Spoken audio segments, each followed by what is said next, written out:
the behavior of President Trump towards South Africa now is, I really can't explain it. I find it very, very difficult to understand it. Because we've worked with the Republican Party in the US, members of the party, for over many decades. Over many decades. I'm talking about during the struggle for the liberation of South Africa and the anti-apartheid movement.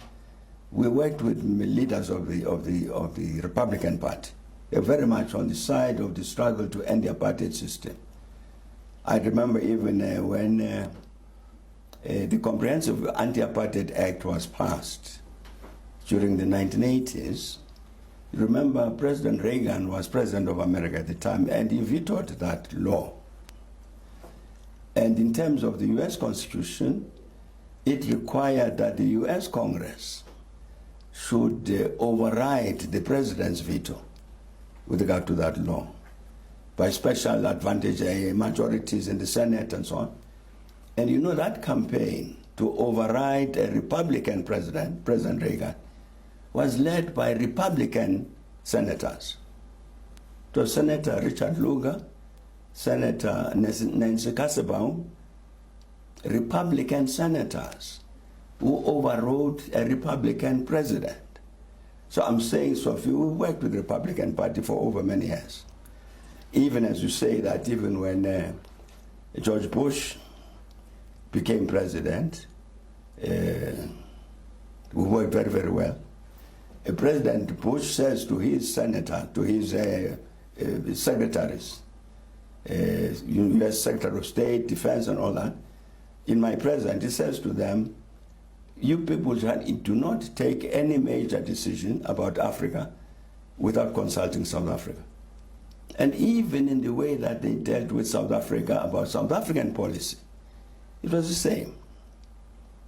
The Republican president said, with regard to South Africa policy also, we don't just impose whatever we wish. We'll discuss with them. That's why you had, for instance, a well-known lady, Jendai Fraser, who became ambassador here, a very senior official Republican in the States because of that relationship. Even so, we differed with the Bush administration on Iran. We differed on their war against Iraq and engaged them. President Bush, we talked directly, him and me, and differed on these things. But there were never any imposition of sanctions because we're differing on these issues. And indeed, I must say, even when President Trump, during his first term, he sent an ambassador here, a very good ambassador, who came, even spoke to me. I was no longer in government. But she was very, very clear that in terms of the things that she had to do as a US ambassador in South Africa, she had to make sure that it was in agreement even with me, whatever the issues were. So I'm saying that for decades we've had this kind of relationship with Republicans, both during the anti-apartheid struggle as well as in government. Why there is sudden this changeover, even with regard to President Trump?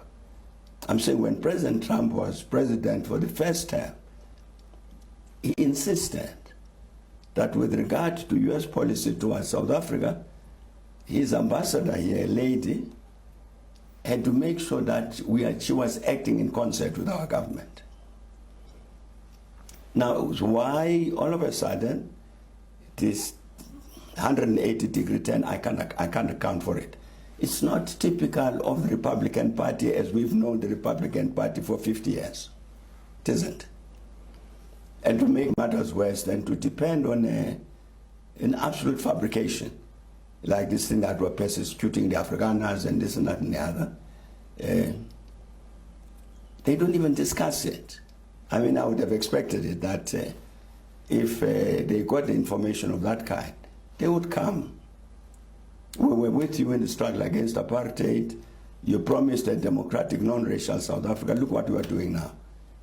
So we can then explain ourselves. No, they don't. they take a decision on the basis of a complete falsehood and impose this executive order and all of that. But I'm saying is I honestly don't understand it.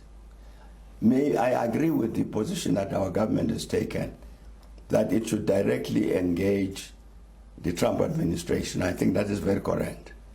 Maybe in that engagement we'll come to know what is it, what has changed.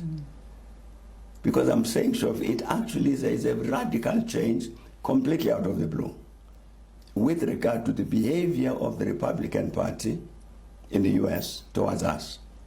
It's a radical change overnight. Why? I don't understand it. Elon Musk, perhaps? I don't want to speculate about that. It may very well be that that's that kind of influence, but I'm saying, so even during his first term, President Trump, his attitude towards South Africa, as explained by the ambassador, Lana Marks, was that her instructions were, with regard to all of the major things that she must do about South Africa, she must make sure that it's in concert.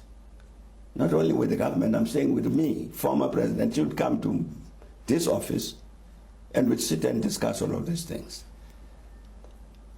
That was Trump in the first term towards South Africa. Why Trump in the second term, without explanation, without never, as I understand it, they've never raised any of these issues with our government to say we're unhappy about this and that, so the thing can be discussed. No, out of the blue, all of a sudden, you undo a relationship which is many decades old. For what reason, I don't know. It's very unproductive. It's not going to produce anything positive. I do hope that our people will then indeed engage the US government and understand from them what something has gone wrong there. And maybe in that interaction we can help to put it right, because clearly we as a country, I'm sure even as a government, we are not after quarreling with the US. We are not after an antagonistic relationship. Differences will always be there. Differences have been there in the past.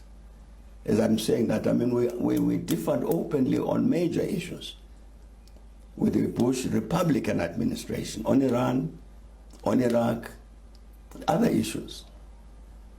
But there was never ever anything from the US to say we must therefore punish you because you disagree with us.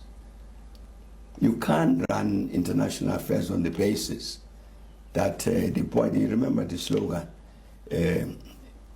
anybody who's not with us is against us. You can't take a position like that, and the world cannot be functioned on that basis. But in any case, I do hope our people will engage US administration, and really let's go back to, this is a Republican administration. Let's go back to a relationship between South Africa and Republicans, which is many, many decades old. And it's never been like this.